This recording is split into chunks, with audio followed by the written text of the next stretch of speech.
We are wrestling. Olympic hero Kurt Angle, and you're listening to the We Are Wrestling Podcast. We Are Wrestling Podcast.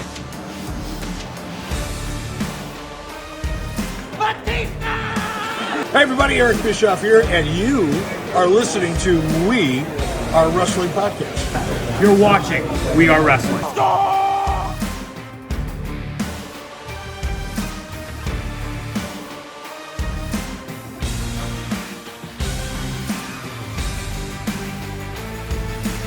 I'm the host with the most. You are by far the least intelligent. Stay tuned, listen to the podcast. Best one, Donnie, might teach you a thing or two.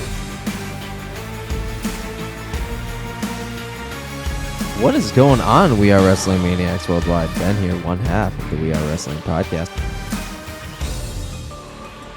If you ain't listening to the We Are Wrestling Podcast, bro, you're missing out. The king listens, and you need to too, bro. Ricky knows best, ladies and gentlemen. Ricky knows best. Believe in me. God bless you. We Are Wrestling Podcast. We are wrestling. What is up? We are Wrestling Maniacs out there worldwide. I'm the host with the most, Mr. We Are Wrestling himself, the best one, Donnie, here with... What is going on, We Are Wrestling Maniacs? Ben here, Uncle Ben, America's favorite uncle, and wrestling's punching bag. How you guys doing today? It is a great day. We're going to have a fun, packed episode for you guys. Lots of discussions, whole lot of what-ifs, and we're also going to be talking about a crazy, interesting, drama-filled topic for our main event. But before we get into all of those wackadoodle things, Don, take it away, pal. So, it's funny. We Are Wrestling Podcast episode 100. I thought was going to be a big episode, and I thought that this was just going to be like one of those filler episodes.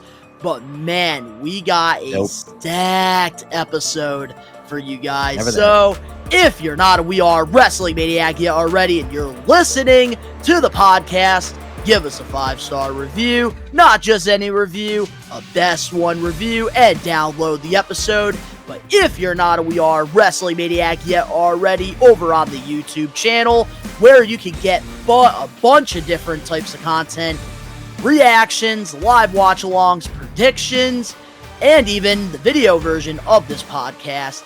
If you're not a part of the thousands of subscribers, we recommend you to hit that subscribe button now, turn on the post notifications. Videos be coming out of nowhere like an RKO, and of course you already know the grind is real. Yeah. And we do want to let all the maniacs know that there's lots of content that we've been pumping out. If you haven't checked out the special We Are Wrestling Podcast episode 100, highly recommend you guys to go check it out, because our third co-host made his return for We Are Wrestling 100, Danny Huckins. The big three came back together one time only. Might not be the only time, but it was a great nostalgic episode. Also, Sammy Diaz interview just came out yesterday. So if you guys want to check out that We Are Wrestling Extra, I did my first one-on-one interview with the top 5 dead or alive Sammy Diaz. Somebody I highly recommend you guys check out. He should be on everybody's radar when it comes to independent pro wrestlers. Also, we have vlogs out on the channel. AEW World's End. Finally got to it. It's up on there. If you want to see Adam Copeland power bomb Nick Wayne through a fucking table, go check that out. Also, we do have the Big Event New York vlog as well. Met lots of legends over there. So if you guys want to check that out, go right ahead. And last but not least, next Saturday and Sunday, not one night, but 2-night watch along for WWE WrestleMania 40. We're going to be in person. Nobody's going to be 5 seconds, 10 seconds, 15 seconds ahead of somebody, because we're all going to be on the same time. And if you're looking for somebody to watch the show with, we will be doing 2 live watch alongs. Yes, we will, man. It's going to be a hell of a week. Going on. WrestleMania week is like the best, unforgettable, memory-filled but stressful time when you're a content creator of any capacity. It is a hell of a fucking time though, man. And WrestleMania season is like Christmas for a wrestling fan. So this next week is going to be insane, bro, and I'm excited. I'm really And excited. I also do want to add as well, later on in the podcast, probably after one of our breaks, I will be announcing the We Are Wrestling WrestleMania Week Marathon because we'll be having new videos every single day leading up to WrestleMania Night 1 and 2. Oh, Fucking man, hell. it's going to be crazy. But speaking of crazy, man, last weekend was absolutely crazy. Ben, where do you want to begin? I don't know, man. Where do we begin? Last weekend was a movie, bro. last weekend. Oh my god. Where do we begin, man? I mean, like obviously there's going to be a powerhouse vlog coming out here real soon about last weekend, and that's what we're going to title it, Last Weekend, the We Are Wrestling edition. I know what you did last Friday. And the first fucking clip of that is, you know what it's going to be. I know what you did last Friday. Oh, yeah. Getting And we might as well start off with that. Blitzkrieg Pro last Friday put on such an amazing show at Tower Square in Springfield, Mass. And Ben got the opportunity of a lifetime. Sandman. Let's talk about it. That's definitely got to be your highlight of the week. Yeah, it was 100% because never in my life did I ever think that on a random Friday night in March, I was gonna get a quite literal golden shower from the Sandman, ECW legend Sandman. And the funny thing about that, and this is definitely one of my highlights of the week for sure. And there's so many this week to count, and I'm gonna name like the shout outs after we get past this, and after you tell yours. But I was sitting outside smoking a ciggy, and I'm just minding my business because there was a match that was going on that was kind of, I guess you would say, like kind of like a filler match. And I was just chilling and that was a great opportunity. And then I get a message from Cam on my phone out of nowhere.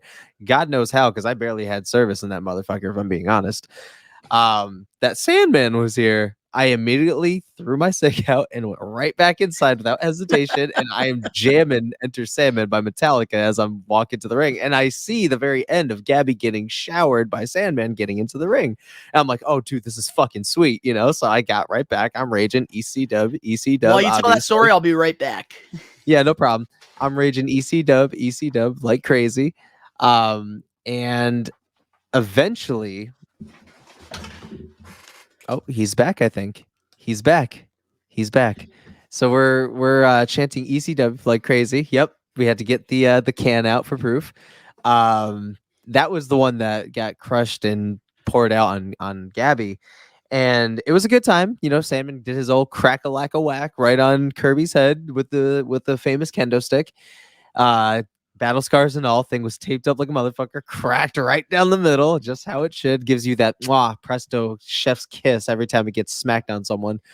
And at the very end, he was given, you know, shower. He grabbed another can, gave some showers to some other people, and Cam is like yelling at Sandman and pointing at my fucking head repeatedly. At this point, I'm just on a high from the energy just roaring in this indie show. Like, there's so much.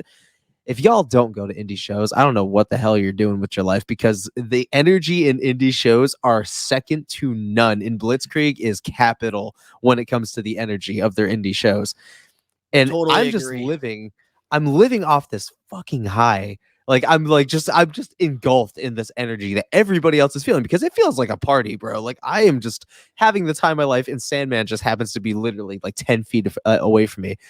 Sandman sees, and he starts pointing the kendo stick at me and starts making his way, sauntering, swag walking over. And I'm like, and I'm thinking in my head, this is either going to be the most embarrassing moment of my life, or this is going to be one of the greatest moments of my life. Either or, it's going to be sweet. This is going to, one in a million. So, he's like this, the whole thing's yours. Don't look like an idiot. So I'm like, let's fucking go. And if you see in the clip, I am getting showered, direct squeezing can, directly waterfalled right down my throat, all over my eyes, in my fucking hair. But I am catching the buzz of a wrestling fan's dream, and I was living it that night. And also, I want to say, Don, thank you and shout out to you for your recording skills and your cam skills, because man, that was top-notch recording, dude. Like, the angle was right, the audio was great. You got a view of the crowd going wild during the fucking waterfall, fucking Phil's proud dad look. It was just a moment I will never forget. Like, that is something I want replayed. If something ever happens to me early, that is the way I want everybody to remember me, is having the time of my fucking life. All That was thanks it, to man. the good old Sandman. Thanks to the Sandman, dude. It was fucking A1. And that's just Friday. Oh, trust me, we're going to get into Saturday in just a moment. Let's go. And the What was funny yours, part bro? is that you did forget to add to your story is when What? we got back to my crib, because obviously we had the Wrestling Classic the next day. So Ben, he crashed at my place. You forgot to mention how bad you felt asking me to use my washer and dryer to get the beer scent off of your clothes. And I was in my mind, I was just like, I don't care. Give me the clothes, man. Let's put it in the washer. It was so, like, mind you, where it was You the getting time of my showered, I life. just have to say this. You getting showered by the Sandman was absolutely worth it. It Worth was getting your fucking- clothes in the washer and dryer. Dude, it was the most, like, where it was the time of my life, it was the most disgusting cleanup process. And I also, mind you, that match was only halfway through the show. So I am just sitting in pure beer for another 2 fucking hours, mind you, sweating, the adrenaline's going. I'm sticky. My hair by the end of the time we leave, looks like I fucking doused my head in hairspray because it's just hard. My face was burnt for 2 days all over my mouth from the beer. And I just got moisture back into my face, and I feel I feel the cleanest I do since that fucking night before it happened. Like, it was so gross, and I smelled so fucking bad, bro. The shower though was so refreshing after, and I felt like garbage asking to wash my fucking leather jacket, which is heavy as fuck.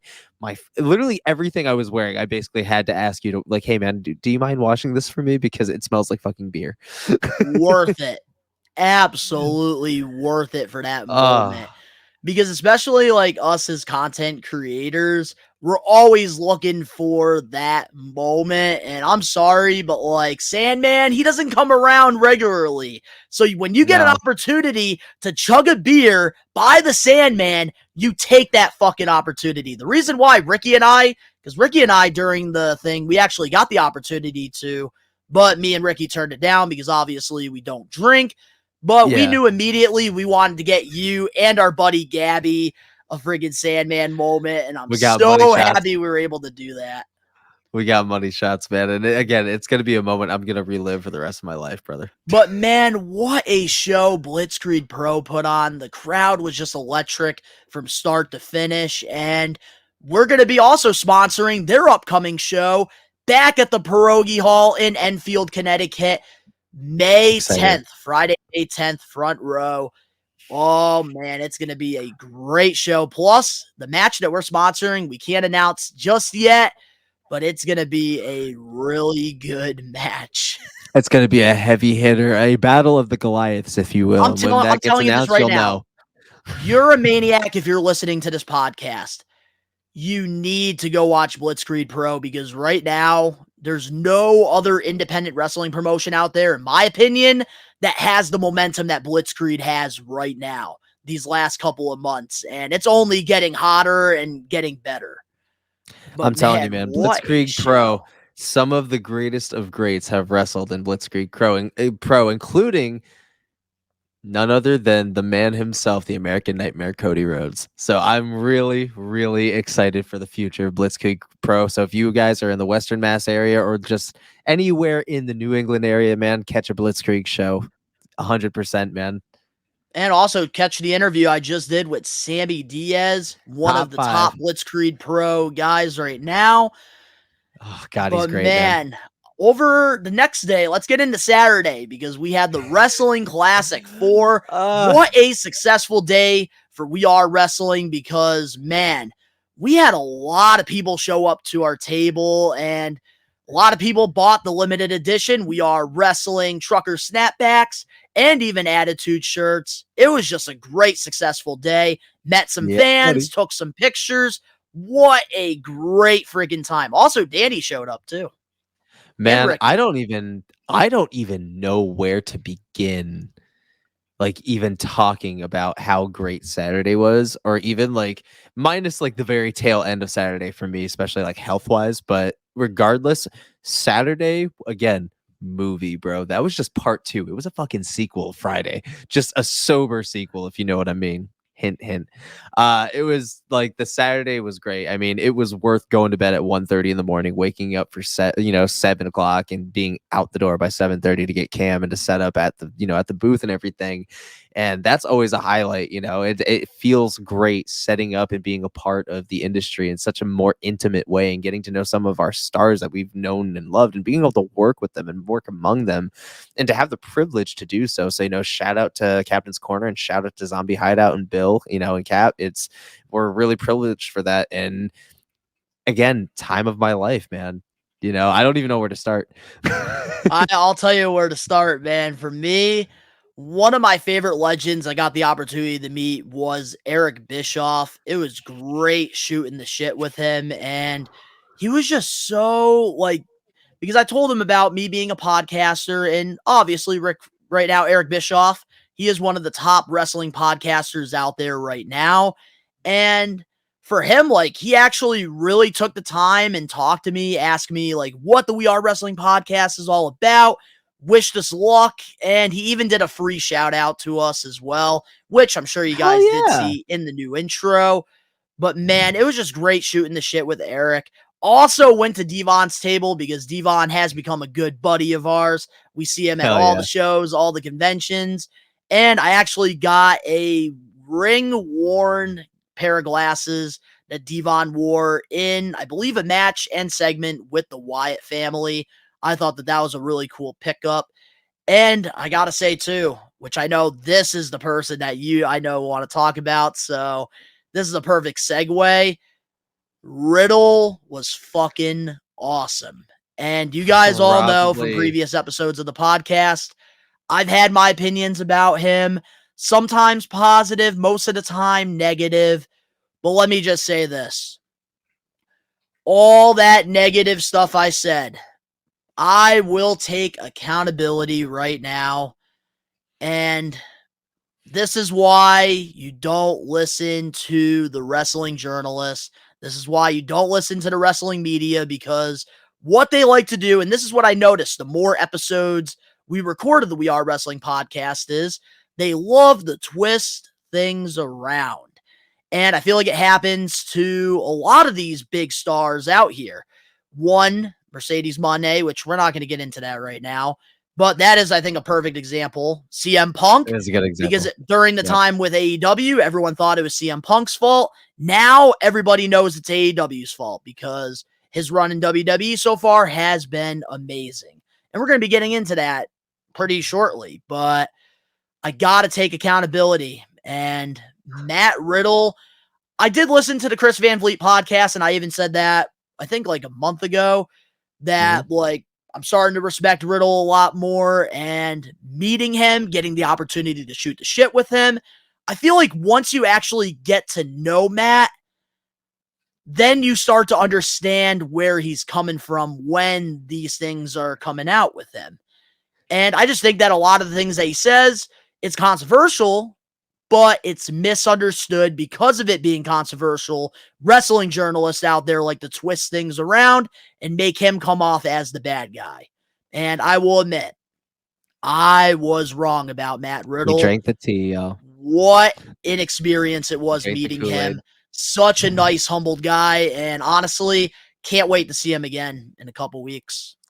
Man, I feel like high key, I've probably been like the only like defender of Matt Riddle this entire time on the podcast. Oh, 150%. I see, like that's like the only thing I'll add to that portion of the whole Matt Riddle thing is I 100% try to go in and separate the personal life and the love life of somebody that I'm a fan of, with their professional standpoints, their accolades, who they are as a general person to me. So I always go in with that open mind. Like, I don't know him. He didn't do me any wrong.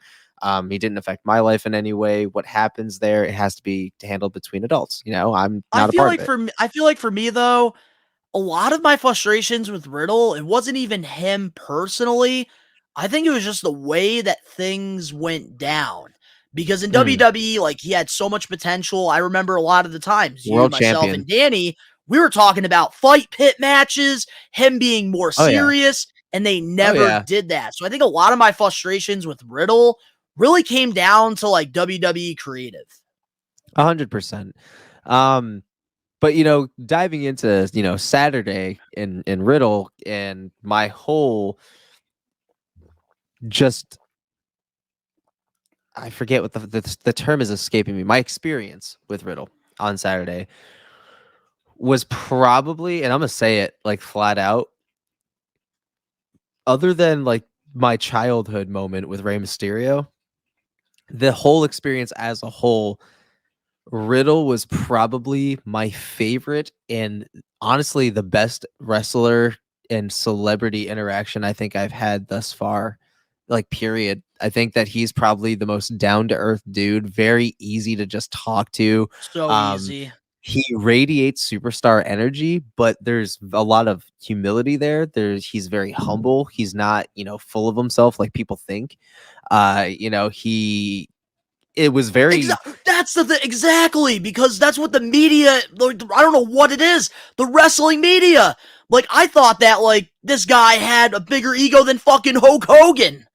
And, like, he was one of the most easiest wrestlers that we were ever able to interact with. And I've met over hundreds of wrestlers. Bro, just to give you guys a quick example of how great this experience was. Man. Dude, like, I'll give you guys an example of just how great the experience was and how unfull of himself he was.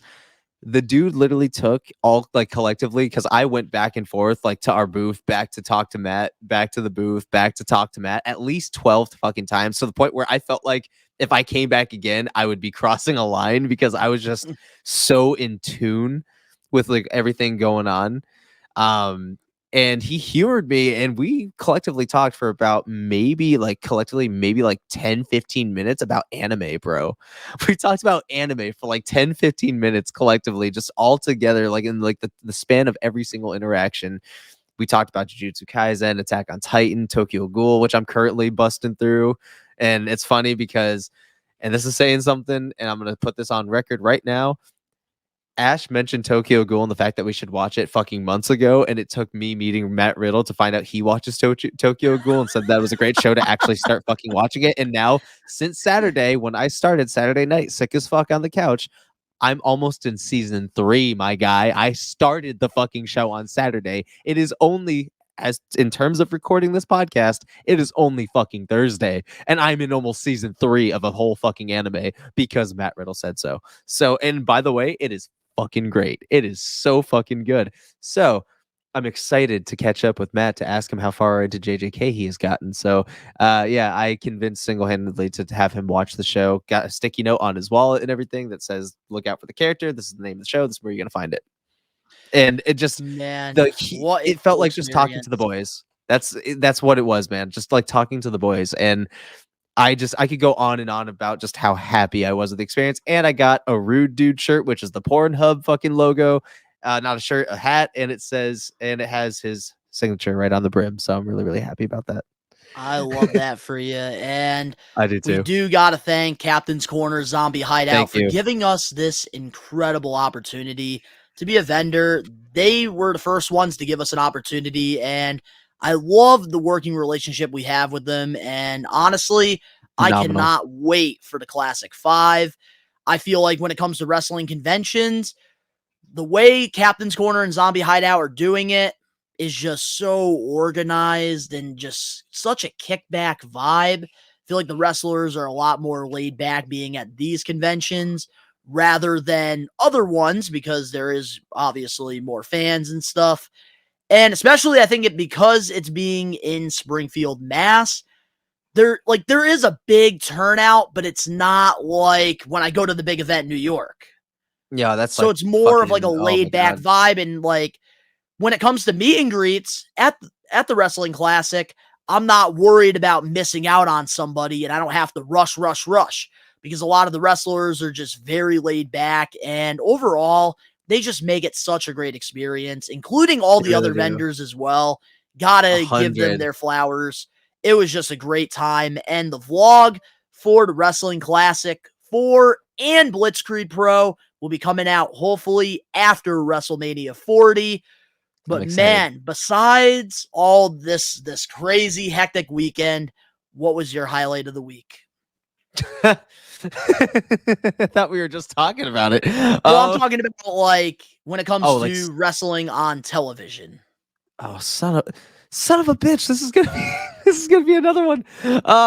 There's so many, bro. Like all right. So I'm gonna say I know you're probably gonna agree with this. We're gonna say fuck highlight of the week, and we're just gonna say Raw was the highlight of the week. Raw All right, perfect itself was segue the right highlight of the there. week. So Raw was the highlight of the week. all right, so Go with ahead, that buddy. being Go ahead. said, let's get into the We Are Wrestling weekly recap for the We Are Wrestling podcast episode 101. Let's go. Let's do it. All right, so starting things off, last Friday, we saw Dirty Dom cost Rey Mysterio his match against Santos Escobar. How do you feel about another Dirty Dom versus Rey match at WrestleMania? I want it because if it wasn't happening last year, I'm honestly okay with a repeat match with there being stipulation. Like I know Ray's time is up. I know that he wants to ride off into the sunset, and what better way to close off this mighty chapter known as his career at WrestleMania against his son. And you know that if that happens at the very end of that match, it is going to be an emotional moment, and Dom will break kayfabe. He will 100% if that happens. I think that it was necessary. I think that Santos Escobar is great. I think that, he has a huge, bright future, especially in terms of the cruiserweights. He's going to lead a rebellion of the cruiserweights, and I think it's going to be fucking amazing. But I don't think that he has it to be the one to put Rey Mysterio out, and I think that that's something that WWE has learned from in the past, choosing the wrong opponents for retirement matches. And I think that it would be poetic to have Dom be the one to pull the trigger on his career. And I think it's something that Ray would want to. Yeah, I definitely got to agree with you. I will say this. If this isn't Rey Mysterio's last match in WWE, then I think that this is absolutely fucking pointless, in my opinion, because Santos Escobar and Rey Mysterio, they've been having a feud now for the last few months. Year. They have been building this for the last couple of years, having Santos be under Rey Mysterio's guidance, and then eventually Santos finally turned heel, got himself over as a bad guy with Legado. I love this new Legado too. I love that Humberto and Garza. They're finally getting the opportunity to be used properly. And obviously bringing back, I always forget her name, which, man, I feel like an asshole forgetting her name. But she's also, I think, great with Santos as well. I think they have great chemistry. And I will say, if this isn't Ray's last match at 40, I don't care if there's one match on SmackDown or Raw or whatever it is.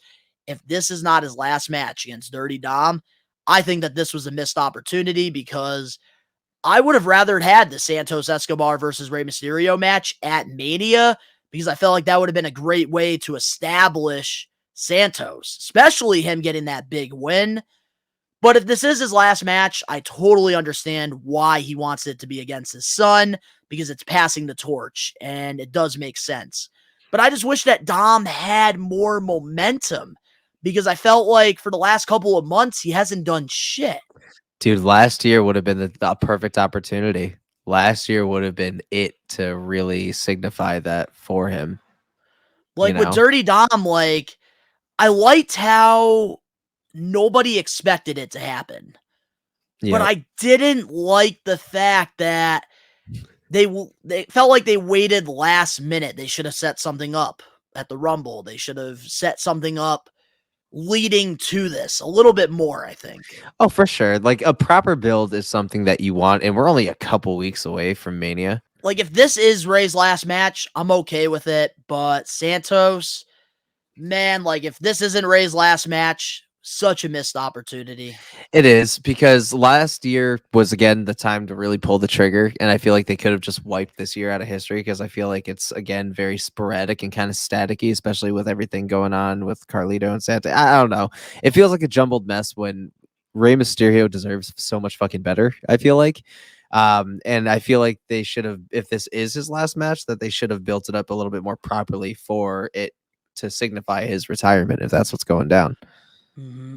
Which, hey, still, we do have SmackDown that we haven't seen yet, because we are recording this on a Thursday. So we don't know what's going to happen yet. And we still have a whole nother week before Mania. But I will say, definitely caught me off guard. I like when surprises happen. Same. But I just hope that Santos, we keep this momentum it. Going with him, because he deserves and that the it. surprise was worth it, and that the whole interference is actually significant, Exactly. But moving on now to our next recap. This past Tuesday on NXT, Ridge Hollands has announced that he's stepping away from in-ring competition. What's your thoughts on this? This will be short and quick. Obviously it's a work, the whole fucking thing. And again, I feel like Ridge low-key deserves this, because he's just so dangerous. I know that it's a story angle, and that, they're probably going to take him off for a little bit to go back to the Performance Center, brush up, make sure that, he's as solid as can be, and to prove that he's actually not a dangerous wrestler. Like, I hate that they're like really kind of dragging this out into a storyline, because I feel bad for the guy, low-key. But at the same time, I'm like, good. Ben, who do you feel bad for more? They're making this Ridge Hollands dangerous thing into a storyline, or Maxine Dupree being a bad wrestler? Probably both. And I feel like whoever came up with both of those angles should genuinely be ashamed of themselves. But I mean, if it's making for good TV, fuck it. Oh, got a lot of explaining to do. I feel like you gotta make work fun somehow, I guess. But at the same time, I'm like, why? All right, this one's probably going to be the shortest answer I ever give on a recap. Bet. This is a work. That's all I'm going to say. Yeah, he's doing a feud with Shawn Spears. I think eventually he's probably going to be under Shawn's, like, he's going to be like his, like, hitman. And I think that's what we're going to get eventually. It's a work. They're playing you. They want everybody talking, which, hey, they did a good job doing that. But now let's get into the recap that everybody's waiting for. Monday Night Raw this past Monday in Chicago, sold out crowd, 15,000 people. And when I do these recaps, a lot of the times I try to pick the best of the best to talk about. But this Monday Night Raw was so fucking stacked, so good, that I couldn't just say, okay, let's talk about Cody getting color. Let's talk about The Rock not saying anything. Let's talk about CM Punk. Let's talk about Becky and Rhea. I couldn't do it. I couldn't just select. So we're just going to talk about Monday Night Raw, and let's talk about it. The Attitude Era aroma is radiating off of Monday Night Raw this past Monday. I have to say, it was Raw as War. It was the Attitude Era all over again. There was nothing PG about that show at all, including CM Punk's little remark he made towards April. That was not PG at all. Like, let's start from the beginning. Cody Rhodes comes out, cuts a beautiful fucking memorable promo, like he's fucking JFK of WWE, which he is basically. He got everybody pointing at the sign. He's talking about shit. Rock comes out in probably the greatest Rock entrance. Period. Oh my god, dude! The like when they do like the lightning, bro. I love it. It wasn't even just that. It was the fact that his music hit. He walked out into the spotlight with his regular music, and then it went dark, and then you got the percussion with the final boss shit, and then right as the lights came back Hollywood on, the music. bowl fucking said final boss Hollywood music, and then he did the classic right as the lights came on. He raised his head, he timed it perfectly, and did the classic just Hollywood Rock head tilt to the side and just started shaking his shoulders and just walk into the ring, dude. That is final boss level shit. Final boss Rock over Brahma Bull, final boss Rock over People's Champ, final boss Rock 100%, dude. I'm sorry, but final boss Rock, you're getting a little carried away. No, I'm not getting. This is good shit. This is good shit. No, we are allowed to have opinions. This is why we are podcasters, and I am explaining mine, motherfucker. I love Hollywood. I love final boss Rock. There is so much to this Rock that is very different, but very reminiscent to what we know, because Very it's serious, every single bad part of the Rock that has ever graced our screen, wrapped up in a ball of swagger, piped in a 6'5", almost 300+ pound body. All right. This dude is built different now, and he's really committing to the Rock. Like, he's not advertising his appearances. He's been on TV more than Roman Reigns in 2024 than fucking Roman Reigns has. Like, he's been on TV way more. He's consistent. He's dedicating 1,000% to WWE right now in the cause. Like, he's here for the entire build, and I'm glad that he used one of his first powers as TKO to make that press conference, because he gave us a proper build.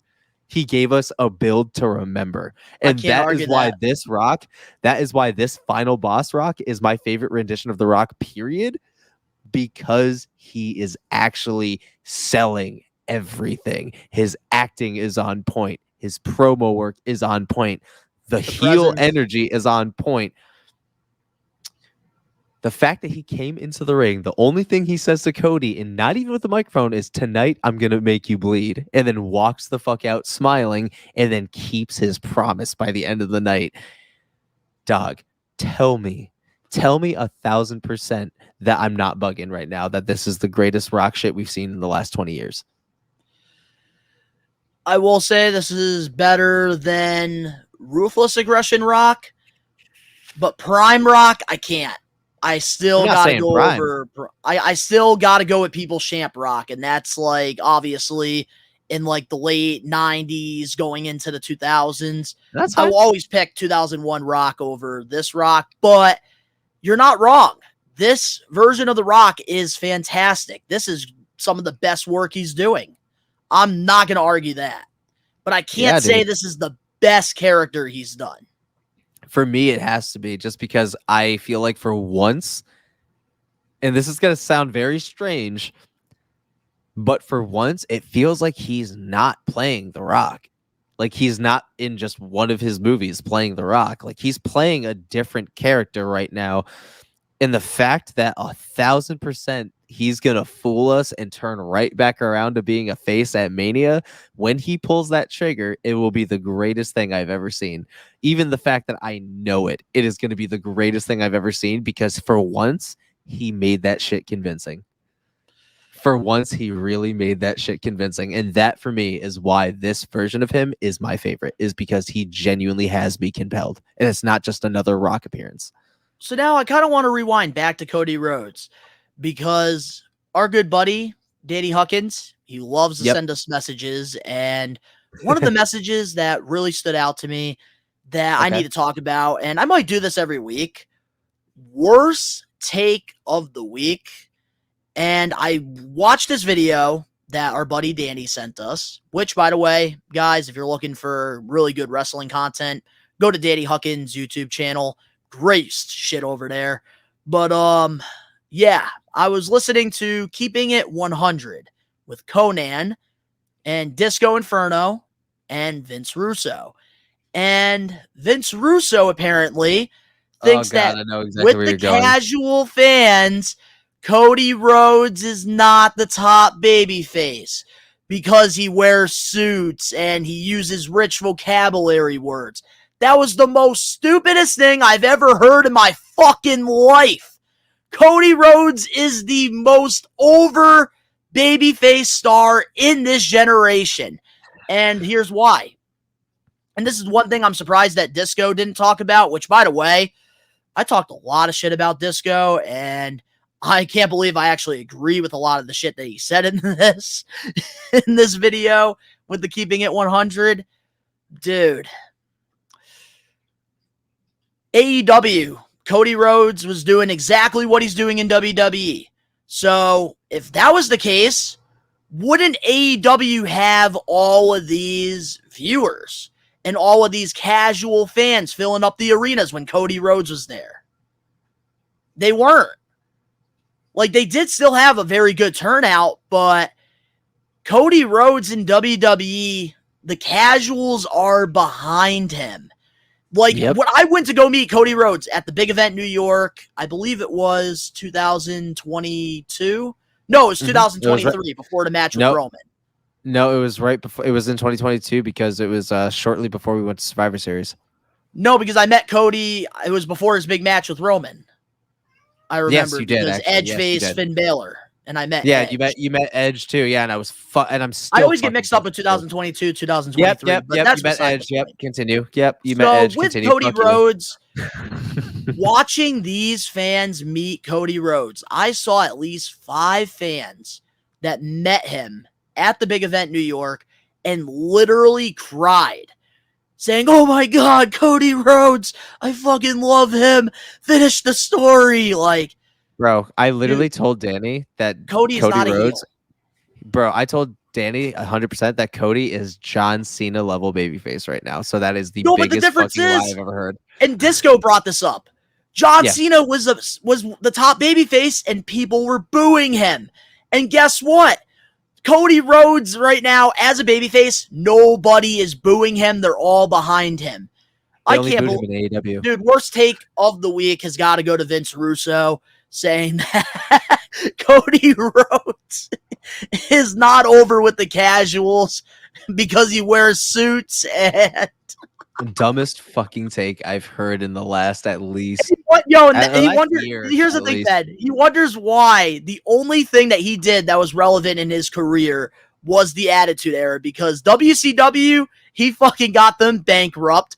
TNA, he cost Jeff Jarrett, so then Dixie Carter had to take over. Vince Russo, no wonder why he doesn't want to be a part of the wrestling business, because he's a fucking failure. That's why. He doesn't get it. He doesn't get the business. Doesn't like the wrestling business, doesn't like pro wrestling, has a podcast about wrestling. And then he calls himself a casual, yet he worked in the business. So how are you a casual if you worked in the business? He'll say whatever you want for clicks, bro. He'll say whatever you want for clicks. And Vinny Russo is the king of fucking clickbait, so. Yep. One person that didn't subscribe to his stupid friggin' Patreon was me. And I got blocked by him. And me. Vince Russo blocked your ass like CM Punk blocked Danny. Dude, I don't care, man. I'm proud to be blocked by Vince Russo, man. He's a fucking clown. I absolutely loved what happened on Monday Night Raw with Cody Rhodes and The Rock. That was great. Also, especially the ending with color. We got color on WWE TV. Bro, can we talk about how fire Ricochet and JD McDonough's match was? Like, genuinely fire. Dude, they finally took the handcuffs off of Ricochet. Finally. Let's bring back his old entrance, CFO. Bring it back. Bro, I don't even care about the entrance, but the dude is killing it in the ring. And the fact that Triple H is letting him shine, and not even like as a cruiserweight, but just as a fucking wrestler. And he and JD blew the roof off the house in just their match alone, bro. Like, even for me, who I didn't really give a shit about JD, dude, even he went to work in that match, bro. He's talented as hell. He's somebody that I've been very behind. And pair him up with Ricochet, dude. It was automatic money matches, bro. Automatic money match right there. Now let's talk about CM Punk because, oh my goodness, this segment with Drew McIntyre, Seth Rollins, and CM Punk There was finally nothing got me PG about it. excited. Finally got me excited for this match because Seth Rollins, he's been all over the place at WrestleMania. We're trying to make this match with Drew McIntyre matter. And also, being a part of one of the biggest tag team matches in WrestleMania history. So it's been very hard for Seth to be consistent with this storyline with Drew. And friggin' CM Punk coming in made me interested again.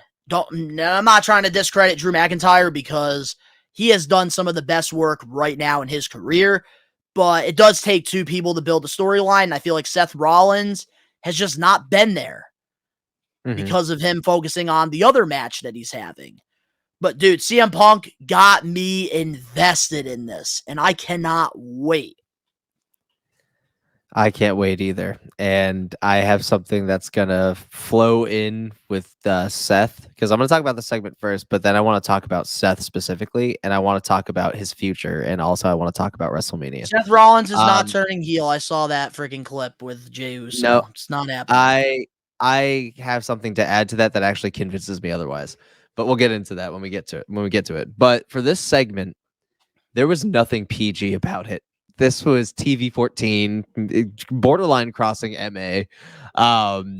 It was a breath of fresh air, having probably three of today's best talkers in the wrestling business on the mic at once, and we knew just the segment was going to be gold.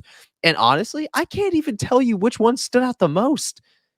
Like, CM Punk, gold. Drew is carrying it, though, against CM Punk, and his mic skills are beautiful. Don't look up my skirt, you perv. See, there was one missed opportunity, though, and I saw this, and I don't know who to credit, but I saw this, and I was belly laughing, bro. When Drew said that he was the chosen one, and CM Punk clapped back, he said, "Oh, who said that? Who chose you? What's his name?" Drew missed the opportunity to clap back immediately with the same guy that fired you on your wedding day.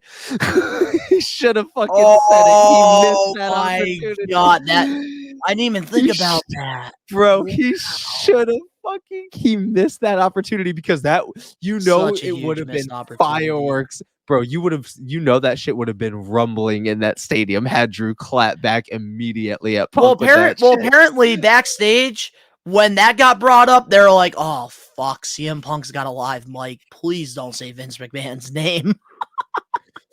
I will say one of my favorite lines that happened during this was when CM Punk said to Pat McAfee, said, "I'm sorry, I don't listen to your show, but the only show I listen to is the Drive-Thru and the Experience." Jim Cornette, I love that. That was great.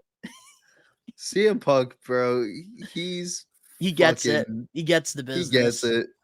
But yeah, like that whole segment, man, made me so much more hyped for their match at WrestleMania, and then having CM Punk involved in some capacity, which I think he's going to be a commentator. He's going to get involved in the match at some point.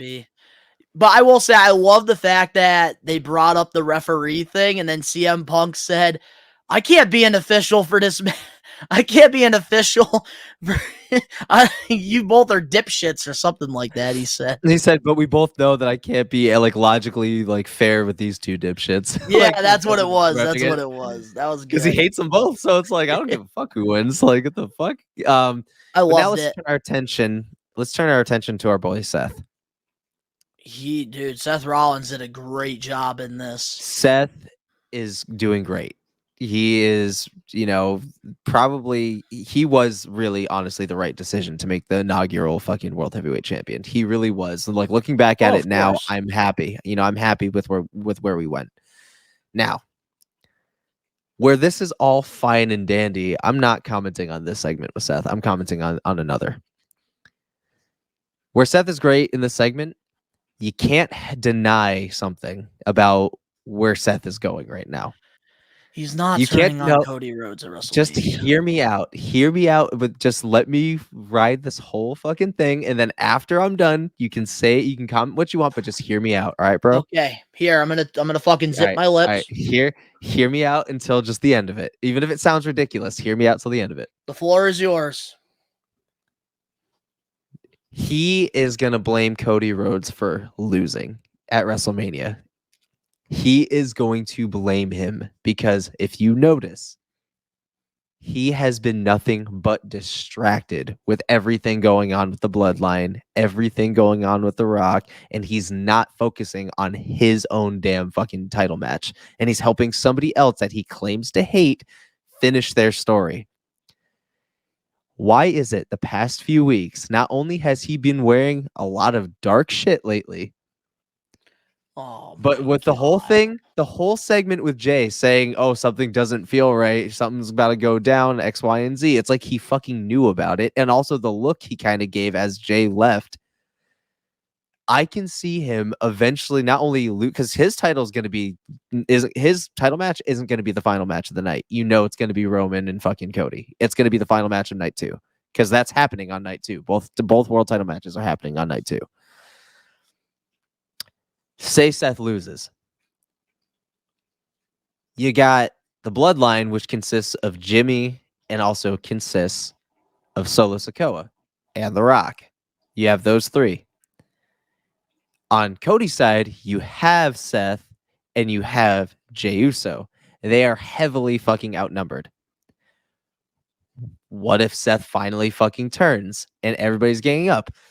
You got Cena and you got fucking Stone Cold Steve Austin, both apparently being involved in WrestleMania. And it makes sense for both of them to come out and help Cody, considering The Rock is also there. Big fucking moment. XL, WrestleMania, dude. And Seth is going to be off the shelf for X amount of fucking time after the fact. There is a lot of blood that can be dug up with that rivalry, because what big rivalry are you going to have building towards fucking Cody Rhodes' next big, huge fucking title defense? Seth Rollins. All right. You said everything you had to say? I said everything I had to say. Now, I got to ask you. Yes. Is Tony Khan Ask me what booking you gotta this? Yes or no? I'm going to smack the shit out of you if you ever call me fucking Tony Khan again. I'm going to smack the shit out of you if you ever call me Tony Khan again. I'm not saying you are Tony Khan. What I'm trying to say is... What's up? That is something Tony Khan would book. And he's done something like that a million times. Well, I mean, it makes sense kind of, because it makes sense for The Rock to turn, but also Seth to turn. So it's like, I'm kind of in the in-between, you know? I don't know. There's something that tells me Seth's going to turn, bro. I have a feeling that it's not over. I think he's going to turn because he does still have ties to Roman. Here's the problem. If he turns... Go play.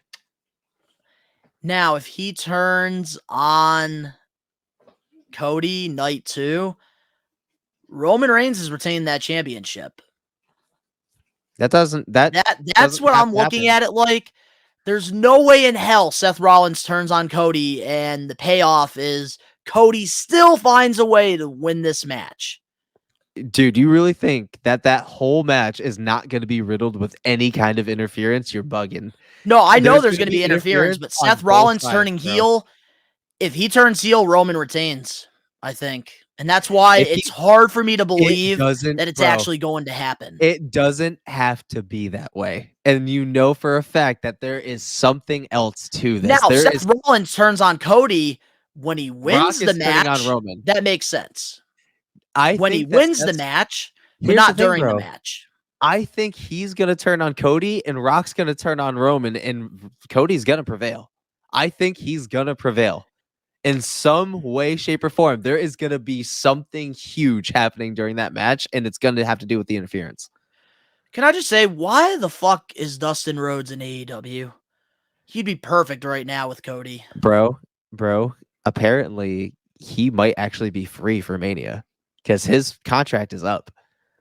His contract is up, bro. That I don't know any reports. I'm not going to confirm his contract is up this month, and he has no non-compete clause like WWE does. So he could show up at WrestleMania. Is Dustin a free agent? I'm gonna look at this real quick because I don't want to, like, if it's not 100%. I heard that his contract is like basically expired and he is potentially going to be at Mania. Because I know he's wrestling on Friday at Rampage. I don't know, but I don't know, but I heard that he might be at Mania. Yeah, I'm not seeing anything here. Well, either or, if there's anybody that I could see appearing on screen at Mania with Tony's giving the okay to go do it to help Cody finish his story, who was an EVP in AEW, it's Dustin fucking Rhodes. You know, I hope he should sign on. That'd be great. And you know that Tony would sign off on it. You know he would because it's Cody. It's Cody, man. Bro. It's literally Cody Rhodes. Out of anybody else, maybe not. I could understand, but it's literally Cody Rhodes, bro. It's literally his old EVP. That still I don't know. has I feel like AEW would would have to get something in return if they're doing something like that. You think for 1 second for something like that both sides wouldn't come to some kind of agreement? There'd be some kind of agreement because I think Tony Khan right now, he is way too egotistical to work with WWE. You still think he's bitter after the CM Punk shit still? Oh, 100%. There's no forbidden door with AEW and WWE. Like, when you're 1 and 2, like, you're not going to work with the other person because you're trying to compete for number 1. Like, it's just not happening. Like, now number 3 and number 1, yeah, you can obviously see that happening. 2 and 3, like, we've seen that millions of times. But when it's 1 and 2, just like back in the day with WCW and WWF, we didn't really get that working relationship at all because they both were competing against each other. That's why at times they both worked with ECW to try to get one up on the other. That's why with AEW, I don't see Tony Khan, Triple H, they ain't going to work with each other. They fucking hate each other, I think. Well, I think Triple H just doesn't care. Tony Khan, I think he's just he probably every night has a picture of Triple H and he fucking throws darts at it. I throws darts at it or has the lotion and the Kleenex next to it. Whoa. Fantasies of being that kind of booker, you know? Yeah, man. Absolutely nuts. But, dude, overall, Raw was just such a great show from start to bottom. And it was a chef's kiss, bro. I love that WWE is picking up all this momentum, and I'm going to leave it as this. AEW deserves its flowers because I feel like if AEW didn't come in just 2019, not during Mania season. Huh? Just not during Mania season. They don't deserve their flowers because there's nothing that they can do to outbid WWE. No, but I'm sorry to say this, but with the momentum that WWE has picked up, AEW does deserve their flowers because competition brings out the best in everybody. And if it wasn't for AEW, we would still be stuck in 2019 WWE, which was complete dog shit. And really think about it. AEW gave Cody Rhodes the opportunity to become a big star. CM Punk, who was a part of this episode, he would have never returned to the ring if he didn't give AEW a shot. Bro, you know what? AEW does deserve respect. But it's only as respectful as the dude running it. And that's where I'm torn, you know, because it's like, I feel bad for I'm going off trail, but I'm only going to say this. I feel bad for the roster because there's so many privileged fucking people, like gifted people there that could be treated so much better. I agree. But I think there's a lot of people in WWE. The same thing could be said too. Mia Yim, number 1. Oh. Sorry, that's the first person that comes to my mind, bro, is Mia Yim. Oh, the first person that comes to my mind is Karrion Kross. Oh, fuck yeah, but we're getting somewhere with him now, finally. You know how many opportunities they had for a PLE to have Bobby Lashley versus Karrion? And I think it's a Bobby thing, though. I think Bobby right now is dealing with something right now, which is why he hasn't been on TV for a while. But they had the opportunity to do it at Rumble. They had an opportunity to do it at the Chamber. Well, they did. Well, like for a singles match, yeah, they could have. But they could have even done a 6-man when he comes back during one of the PLEs. They could have done, but I don't know. Like I read something about, but I'm not going to get into that. But yeah, I got you, bro. Next, we have the comment of the week, and of course, the We Are Wrestling weekly news and rumors for the We Are Wrestling podcast episode 101. What's up, everyone? This is Matthew Riddle, the king of bros. I just want to say, if you ain't listening to the We Are Wrestling podcast, bro, you're missing out. The king listens, and you need to too, bro. Collecting has always had a special place in my heart, going all the way back to when I was a kid.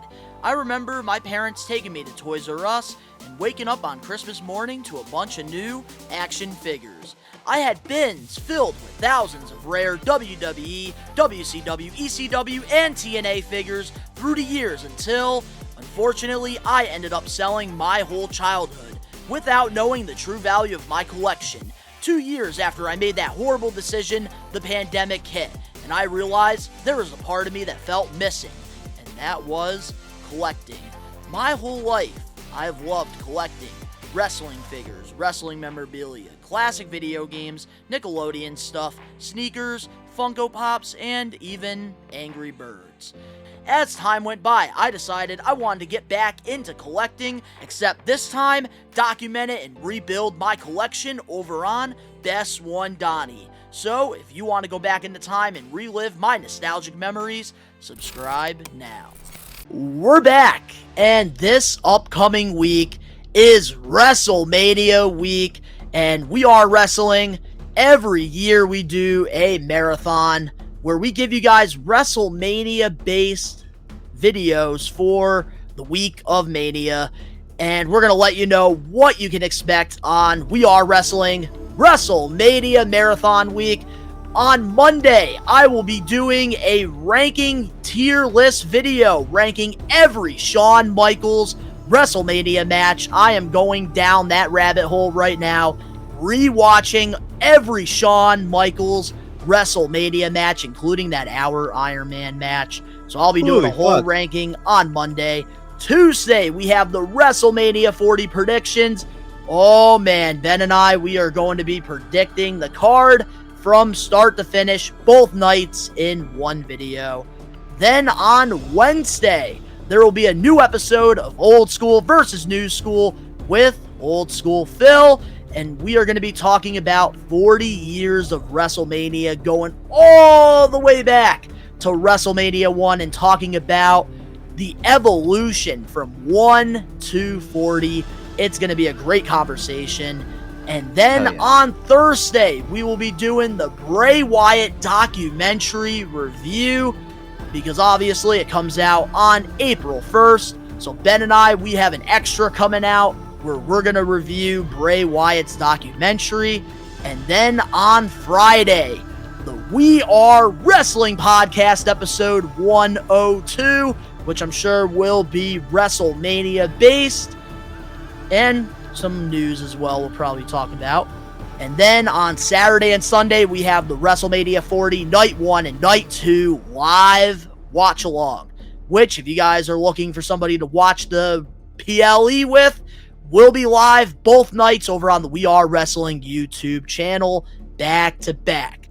It's going to be a busy week ahead of us. Oh man, plus I will be having my reactions throughout the week as well. Hell fucking yeah, bro. Let's get it. Every week we do this thing called the Comment of the Week. And yeah, I'm not the host with the most with this stuff, so Ben, take it away. What's going on, guys? So for the Comment of the Week this week, it comes directly from Donnie's reaction to Cody getting color on Raw at the very end segment with The Rock. And this comment comes from Raiders All Day 2519. And his comment is, and this one's controversial, and this one may or may not get Donnie's blood boiling, but his comment is, Rock is carrying WrestleMania on his back, made WWE cool again, got them out of that pathetic crybaby PGER, showed them how to cut promos, and giving the precious 39-year-old crybaby his biggest push for his first ever title. 100%, and these crybaby fanboys actually have the nerve to insult this man. Tells me two things. Number one, they don't know wrestling, and number two, they're just Cody fanboys and not actual fans of wrestling. What's his username again? Raiders All Day 2519. So I'm assuming that he is a Las Vegas Raiders fan for NFL.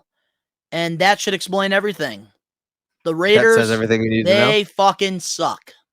Apparently you suck, boy. And Cody Rhodes knows more wrestling moves than The Rock. So, yeah, that comment is invalid. Go collect your $200 around that Monopoly board and go directly to jail, because if you think The Rock can out-wrestle Cody Rhodes, you are out of your fucking mind. The Rock, on the other hand, can definitely out-act Cody Rhodes, and he's definitely way more charismatic than Cody Rhodes. But you want to talk about wrestling, pro wrestling, professional wrestling. Cody Rhodes will run fucking circles around that old man and send his fucking ass all the way back to being a fucking tooth fairy. Thank you. Thank you so much for your comment, Raiders All Day 2519. And if you guys want to get your comment featured right here on the We Are Wrestling podcast, all you got to do is submit a comment on any of our videos, social media wide, and you could potentially be the next comment of the week. Raiders All Day, fucking suck my ass. But now, with that being said, let's get into the We Are Wrestling weekly news and This man rumors. spoke his truth. This man spoke his truth. Bet. Let's go. I'm sorry, the Los Angeles Rams were better than them. We have 2 Super Bowls before they even got theirs. I think the last time they won was like 1975. All right, let's get into the news and rumors. LA Rams all day. Drew McIntyre still hasn't re-signed with WWE. According to PW Insider, the word is that Drew McIntyre has told those close to him that he still hasn't locked in a new WWE deal. The belief is that everyone is working under the understanding a new deal will be struck. But the word out of his camp is that nothing has been signed and that whatever his next move will be, focusing on family will be a major piece of the decision. What's your thoughts on this news coming out? That we just might see the return of Drew Galloway, and that scares me. That scares me a little bit because I love him in WWE, but he doesn't want to be anywhere else, which makes me happy. So just give him what he fucking wants, bro. He's more than deserving and capable. So, I don't know. It really all depends on what Drew wants, and whatever he decides to do, I support him as much as it would suck to see him go anywhere else.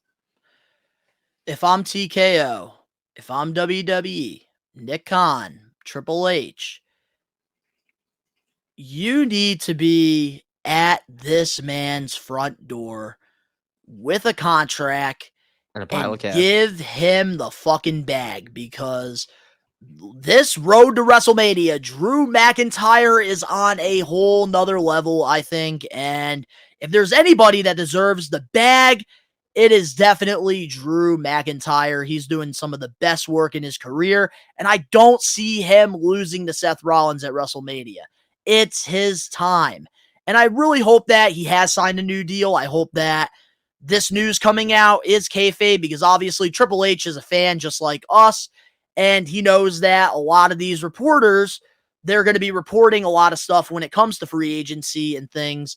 And we have seen Triple H several times put out false things for all of us in the IWC to believe, and then the complete opposite happens. I hope that this is the same similar situation, because I could see them working this into a storyline.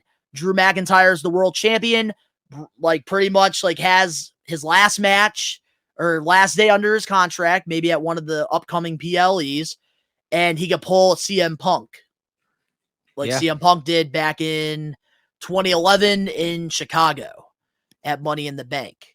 So I hope that this is a work, because I don't see Drew McIntyre leaving WWE, because it seems like he's really happy with the position that he's in.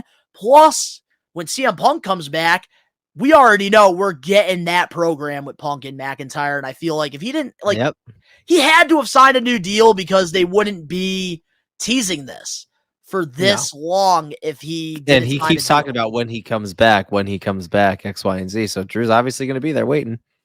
Drew's definitely going to be back in WWE. I wouldn't sweat it.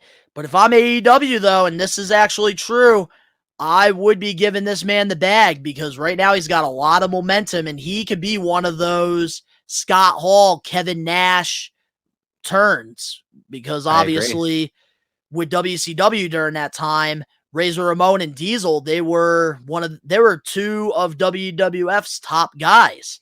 And they actually went over to WCW, and that's when they formed the NWO.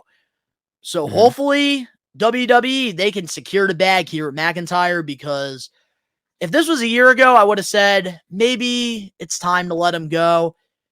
But right now, McIntyre, you need to make sure that you have him locked in. Oh, absolutely.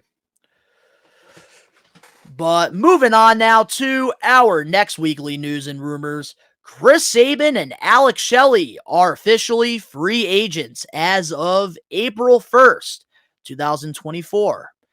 Last weekend at the TNA tapings, the Motor City Machine Guns finished up. And according to PW Insider, it was a pretty emotional scene. What should be next for Sabin and Shelley? Likely AEW. That's what probably I the think is landing going to point. happen. And they're day ones in TNA, right? I think I know that Sabin is. I know Sabin is. Alex Shelley, that's where he like became big because I know they picked him up from the Indies. And I think Alex Shelley started doing stuff with TNA in 2005. So basically they're just like they are TNA big originals. heavy I hitters. consider them Yeah. originals. Okay. So yeah, it is an emotional send off when it's the place that you've known basically all your life when it comes to your career. And, you've literally seen so many people and legends come and go, and you're still there. So to have your send off, I can only imagine how emotional it's going to be. But, they left for a reason and there's a brighter future ahead for them. And I wish them the best. Yeah, I definitely have to agree with that. I think Alex Shelley and Chris Sabin, it's unfortunate that they're leaving because TNA is starting to pick up this momentum again. But at the same time, they've also accomplished so much in their TNA wrestling careers where I feel like there's really nothing else that they can do. They've won tag team championships multiple times. Chris Sabin, I think, has held the X Division championship more than anybody else in TNA. Alex Shelley and Sabin both won the TNA World Championship at some point. They've had such legendary careers in TNA, and honestly, I think now is the time for them to go into free agency, and hopefully WWE or AEW picks them up because I feel like regardless where they go, they deserve to be on a bigger platform. And even though AEW, they are starting to pick up some momentum, but they also have had, some really lackluster stuff towards the end of 2023. I think bringing in Motor City Machine Guns would be great for their tag team division. They fit exactly what AEW is looking for, and especially with the history with the Young Bucks and Motor City Machine Guns, there's a lot of money to be made there. And I feel like they deserve to have their talent showcased, whether it's WWE or TNA. But I think, or AEW. And I think if I'm the Motor City Machine Guns, personally, I'm signing with AEW only because clearly WWE still doesn't give a fuck about their tag team division with these stupid undisputed championships. Yeah. So hopefully Motor City Machine Guns, they end up going to WWE or AEW because they deserve to be on a bigger stage. But moving on now to our next weekly news and rumors. WWE wants Stone Cold Steve Austin and Hulk Hogan to be involved at WrestleMania 40. According to PW Insider, the company has made an overturn for Steve Austin to be involved over WrestleMania 40 weekend. There's no word on the roll, but there's also some discussions. Plus, WWE is working on having Hulk Hogan involved in some fashion. How should WWE book these two legends at WrestleMania 40? Put Steve in the ring with The Rock in some capacity, and Hulk Hogan, I don't give a fuck. The typical IWC response right there. Yeah. I will say, I think we need Stone Cold to be involved night 2 main event. Because I feel like that would be kind of cool for like Austin and the Rock to at least get some type of segment in there just for nostalgia bases. Yeah. So I would definitely have Stone Cold try to help Cody night 2 just to kind of even the odds out a little bit. That and The Rock, bro. We're going to get some WrestleMania fucking nostalgia. And I will say Hulk Hogan, this is going to be like definitely left field. What I'm going to say. I say we have a Grayson Waller effect at WrestleMania, and then Hulk Hogan comes out. He's the guest, and then Hulk Hogan friggin' body slams Grayson Waller. And then there you go. Okay. Yeah, honestly, I'm game. Yeah, I really, really don't care for Hogan, just like everybody I else. don't But either. Steve Austin, we have to get him in The Rock in something, please. Oh, yeah, And Triple H would be yeah. kind of cool in there too, for like Yeah, but Attitude Triple Era H ain't gonna be able to nostalgia. do anything, unfortunately. He can't even fucking hit a pedigree anymore, so that I feel Yeah, like but that adrenaline they will be still way could do too much something for him. backstage or like in the Oh, ring yeah. with all three of them. I feel like that would be Oh, kind of yeah. cool. But God, moving yeah. on now to our next news and rumors. Recently on the MMA Hour with Ariel, Becky Lynch confirmed that her contract with WWE expires in 2 months. As of right now, there's been zero talk about a contract renewal, but she's confirmed that it's either WWE or bust. What do you think is next for Becky Lynch in her career? Honestly, I'd rather see Becky go somewhere else. She's done literally all of it in WWE, including, won a Royal Rumble. So I think that I would like to see her go somewhere else. I think that, she's done it all literally in WWE, including win a Royal Rumble. I mean,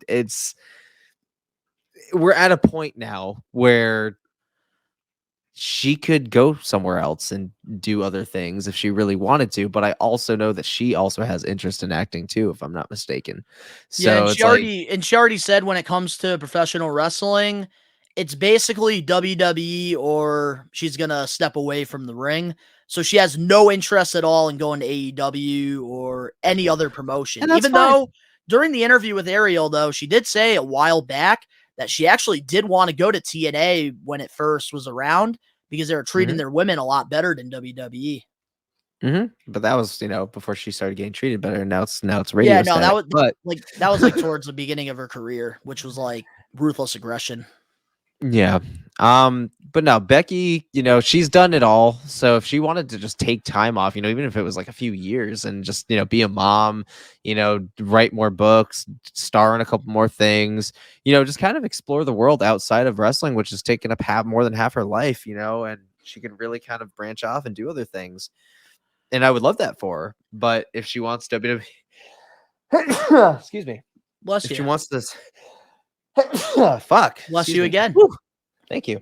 But if she wants to stay in WWE, I'm not mad at it. But at that point, you got to be enhancement talent because it's like you need to put over other stars. You need to understand that your title reign only has significance for the next person now because you've literally done everything 3 times and maybe even more. There is no need for her to be a main event star anymore. And if you keep doing that, you're going to end up in the John Cena effect, which took him years to recover from. So it's, you have to be really precise about that choice. So whatever she decides to choose, I hope it's worth it for everybody in the long run collectively, but most importantly, her. Yeah, I feel like with Becky Lynch, I think that there's 2 ways that this goes. The first way, she decides that, I've spent pretty much my whole life dedicating it to professional wrestling and the WWE being one of the top women of all time in this business, being one of the 4 horsewomen as well. I think that maybe she wants to step away as well because she wants to spend more time with her daughter. And there's just Mhm. more to life than wrestling that she hasn't got to Yeah. experience yet. Mhm. So I could see her taking some time away from the ring, which there has been plenty of people that have done that throughout the years and come back. Second scenario I could see happening. She is going to be one of the highest paid women in WWE history. Oh, 100%. TKO, I think realistically, Becky Lynch is not going anywhere. She still has the momentum, still one of the biggest babyface with the casuals, with the diehard fans. She's always getting a big reaction every week she's on TV, and she is just out there. And I feel like with WWE, she has really become one of the Mount Rushmores of women wrestling. A lot of people will be putting her in that discussion. So I could definitely see them giving her the bag, and I could see eventually WWE bringing in a mid-card championship. And I could see her really focusing on carrying that division, putting over new talent in the process of doing that. And still continuing to be over with the crowd, because I always say, you want to put over new talent, you need to have established stars do that. And that's why I was happy with Nia Jax coming back to WWE, because she's already an established star, just like Becky Lynch. And I think she's going to get the bag regardless. I don't see her going to AEW. This isn't going to be like, whoa, where's Becky going to show up next? I think for her, she's very interested in coming back. WWE is probably interested in bringing her back. They just want to wait until her contract's up and let her make that decision. And I think they're going to support whatever decision she makes. Mm-hmm. But is there anything else for the news and rumors before we get into our next segue? No. Nope. Alrighty. Well, up next, we have the Getting Put Over segment. That's right. We're going from Kenny Omega, the fucking Eugene. And of course, we have the main event topic for the We Are Wrestling podcast, episode 101. We'll be right back with more We Are Wrestling. Hello, I'm Elias, and you are listening to the We Are Wrestling podcast. Are you looking for wrestling content? Well, We Are Wrestling provides everything pro wrestling. The best one, Donnie, Gins, and the Load Rager Ben, are wrestling marks like you who love this sport. We Are Wrestling has it all when it comes to wrestling content. We have different podcasts, vlogs, reactions, full wrestling matches, live pay-per-view watch-alongs, interviews, predictions, and so much more. Only on We Are Wrestling. What are you waiting for? Subscribe and become a We Are Wrestling Maniac now. We're back, and every week here on the We Are Wrestling podcast, we do this thing called the Getting Put Over segment, where every week, Ben and I, we alternate and we pick one past, present, or future wrestler and we put them over. Last week for the We Are Wrestling podcast episode 100, we put over Kenny My God Omega. But this week, we're pulling a 180 and we're putting over Eugene. I am so excited to put over Eugene because obviously with WWE and the PG era, they don't talk about Eugene anymore because he was a special character. Literally. In our hearts. And in his mind. Not the other way people are thinking in this. Eugene, but it's literally the way he played it. And I figured Eugene would be a good getting put over because Ben and I, obviously, we watched Attitude Era, we watched old school stuff, but we grew up as kids in the Ruthless Aggression era. That's where our fandom became larger than life, was Ruthless Aggression. And Eugene, he was a part of that.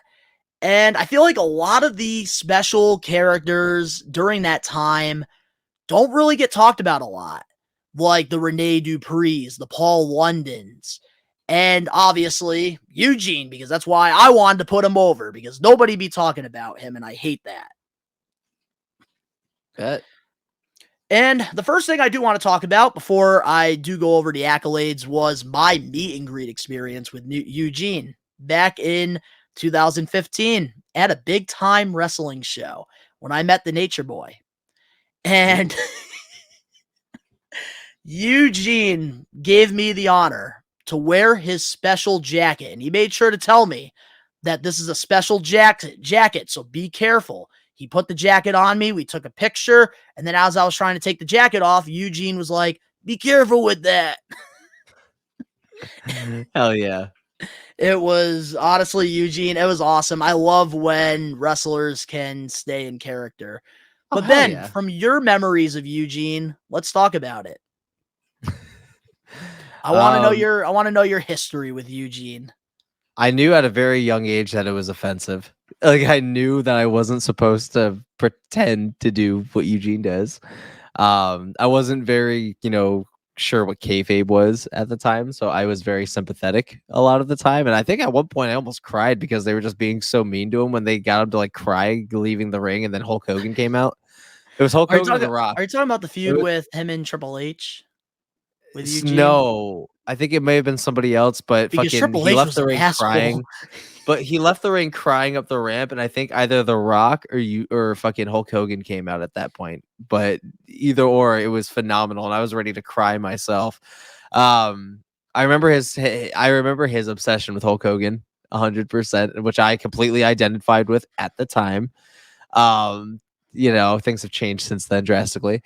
But that's like, I remember him being the dude that got saved by a lot of legends. I remember him being that guy. Dude, during that time, like, Oh, and his buddyship with William Regal too. oh, dude, that was a great pairing because that's what I definitely want to talk about was his debut. I thought they did a great job bringing him in as Eric Bischoff's nephew or cousin. I forgot which one he was. He was related to Eric Bischoff. And Eric Bischoff made sure to make William Regal watch him. And then William Regal wasn't paying attention. Eugene escaped, and then he was out in the arena over with Jim Ross and Jerry the King Lawler, taking over the commentary. And then I just remember him doing Bushwhacker, and then he starts licking Jerry the King Lawler.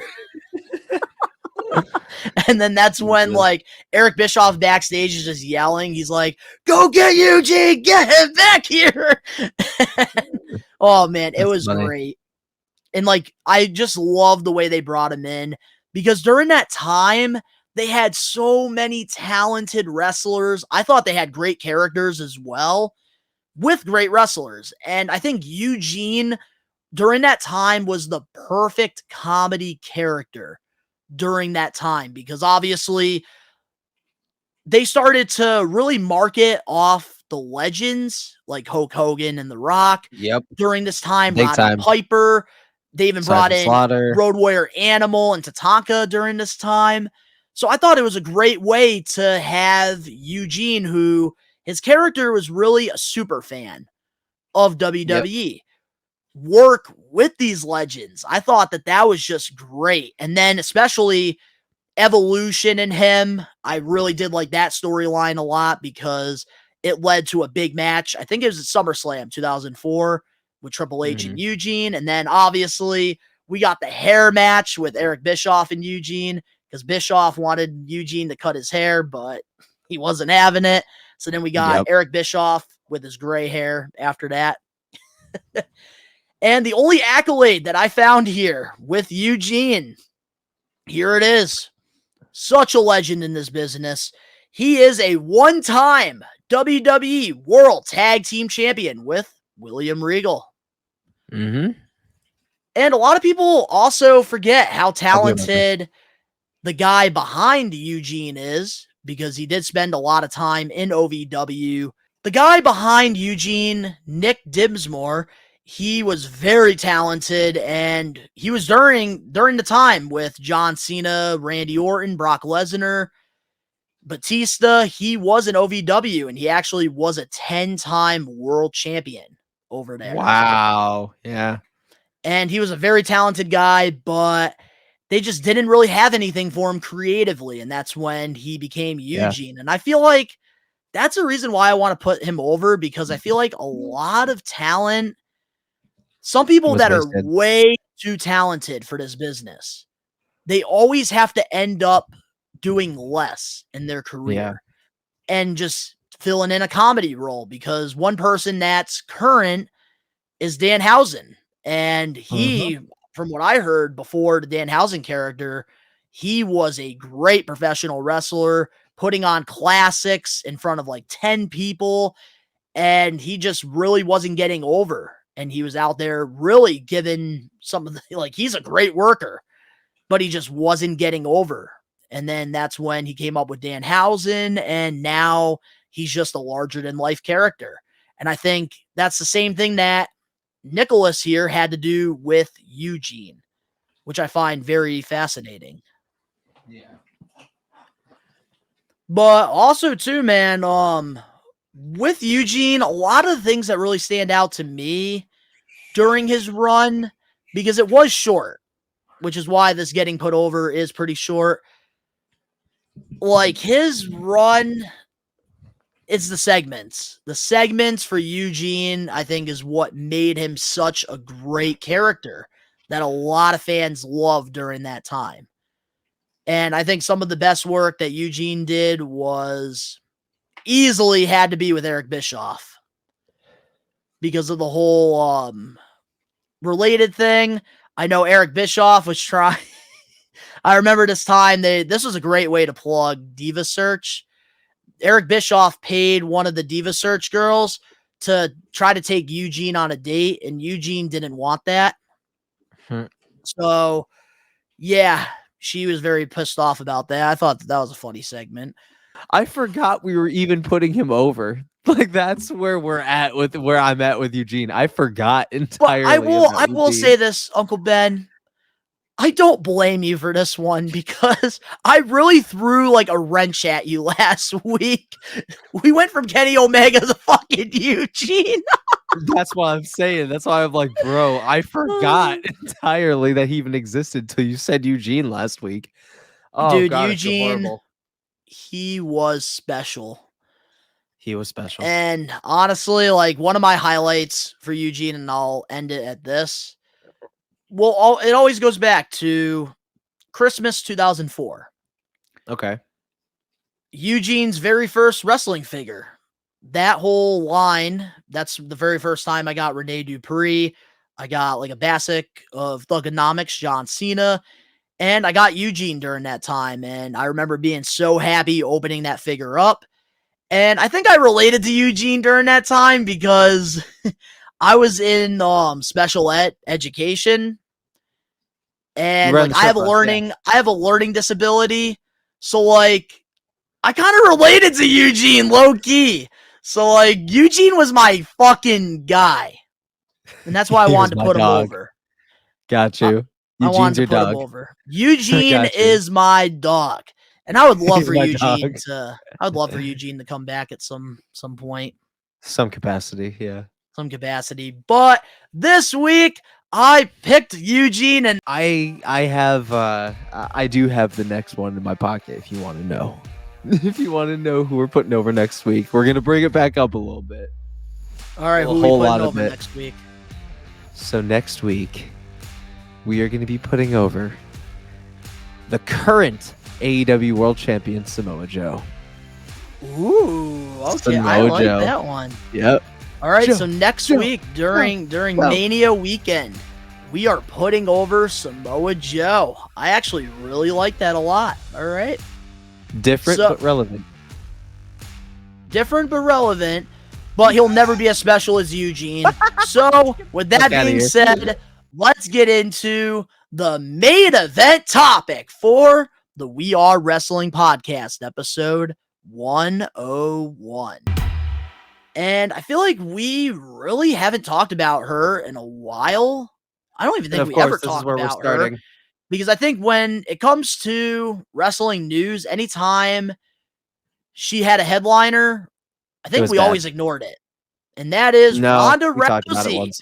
Because she got everybody talking in the professional wrestling world. And I have a lot to cover here, so before you give your thoughts, I am just going to just lay it all down, lay the smack down. So recently, she's been sharing a lot of unexpected relations about her tenure in WWE.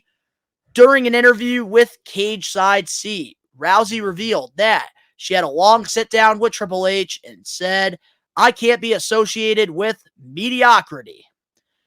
She thinks that she was set up to fail.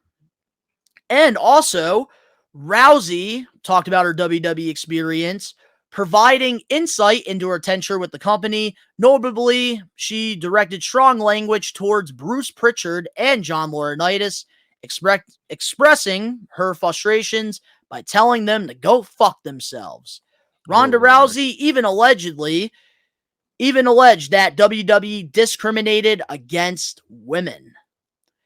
And also, Becky Lynch recently, during the Ariel interview, doesn't think Rousey was set to fail, but the reality was Rousey could never wrestle. So, with all of this news coming out with Ronda Rousey recently, what's your thoughts on this? There's no denying that Ronda Rousey could do real damage. Like long-term damage that would take years to heal, if at all. But Be careful what you say. But it's no secret that Ronda Rousey could not fucking cut a promo to save her life. She couldn't really professionally wrestle, like Becky said, just not as petty. And she just, if it wasn't Ronda's way, it was the highway. Ronda just wanted to be bigger than she actually was and just really wasn't willing to work for it. She had very sporadic appearances, it feels like. She didn't really do anything memorable.